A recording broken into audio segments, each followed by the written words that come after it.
The development comes as shocking new police dispatch calls just released by the Broward Sheriff's Office are raising new questions about that Valentine's Day shooting.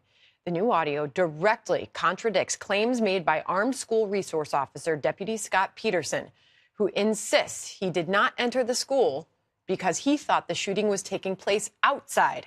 But his calls to dispatch the day of the massacre tell a very different story.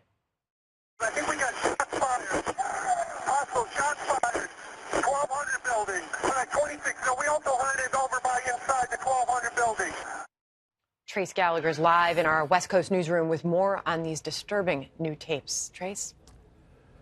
Sandra, the dispatch recordings are even more damning because not only do they show that former Deputy Scott Peterson apparently lied about why he failed to enter the building, but he may also have slowed down the response of other deputies. You just heard the former deputy say gunfire was happening inside the 1200 building. Well, now we know there is also time-stamped surveillance video that has not yet been released showing the gunman in the stairwell of that building. That video was taken 25 seconds before Deputy Peterson issued this warning to his fellow deputies. Listen.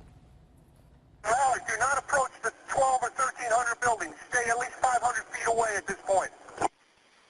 Stay away from 12 and 1300 buildings. Stay away from 12 and 1300, which may explain why deputies didn't immediately rush into the school like the sheriff says they should have. And the president of the Broward Sheriff Police Union says he's baffled as to why Peterson would tell responding officers to stay back. We should also note the new timeline says Nicholas Cruz began firing 15 seconds after he entered Building 12. Meantime, after appearing before a judge, Cruz is now formally facing 17 counts of first-degree murder and 17 counts of attempted murder. He could be facing the death penalty. This comes as we learn Nicholas Cruz's adoptive mother contemplated signing over her parental rights after enduring his behavior problems for years. Those who know the family says Linda Cruz had trouble controlling both her sons. And today, Florida Governor Rick Scott signed Senate Bill 7026, better known as the Stoneman Douglas High School Public Safety Act, which tightens gun control and also allows some teachers to be armed.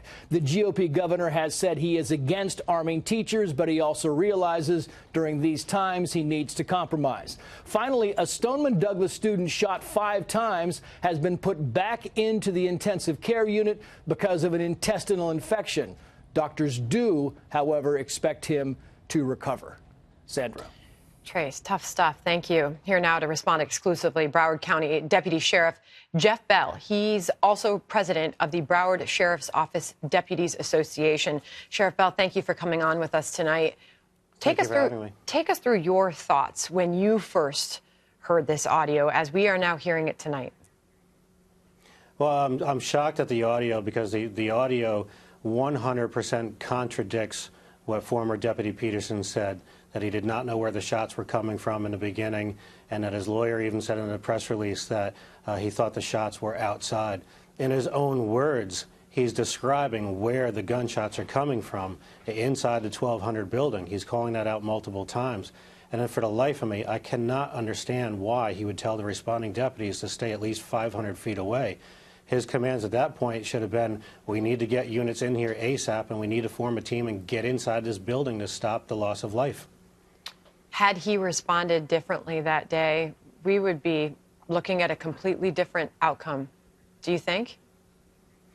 Well, I think if he acted differently and went into the building and tried to confront the shooter at the time when he was still on the first floor, we may not have any casualties on the second or third floor, or at least a limited amount of casualties on the second and third floor.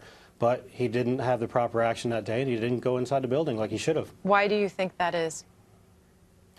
It could be a number of things. It could be complacency by being in the same unit for too many years, or it could just be the type of training. I mean, I've said it over and over again that we need to look at ourselves, learn from this incident, and possibly come up with new tactics. We have a training division that does wonderful things with a very limited amount of resources. With an $887 million budget, we don't even have our own gun range. But in instances like this, we're obviously overmatched with firepower. Mr. Cruz had an AR-15, and the first responding deputies there, they're carrying their sidearms on that. And I hate to think that a program that we used to have here in the Broward County Sheriff's Office called the loaner gun program. For over 40 years, deputies in this agency were allowed to go down to evidence and obtain a secondary firearm, whether it be another pistol or a rifle, to combat threats just like Mr. Cruz. But this administration back in October 1st, 2016 decided they didn't want to give out guns that had no evidentiary value and were going to be destroyed in the ocean. And those weapons could have been put in the hands of the deputies that day to better confront situations like Mr. Cruz. Now, we filed a lawsuit against the Sheriff's Office and won that lawsuit. The problem is they're still not following the court order, and we're going to be soon taking them back to court on this. How is morale in your force right now after all of this? It's slowly deteriorating. There's no direction right now. There's grumblings of possible no confidence votes in the future. There's pressure being put on the union. For right now, we're going to hold off on that until we see all the facts.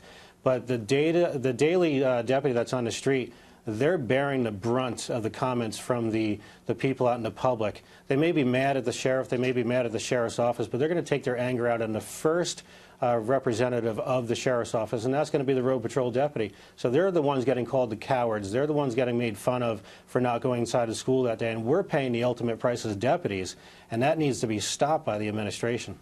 We need to come forward with all the information and let the public see it, and if we did wrong, we did wrong, but if we didn't, that's fine also. Sheriff, we thank you for coming on tonight with us. Thank you.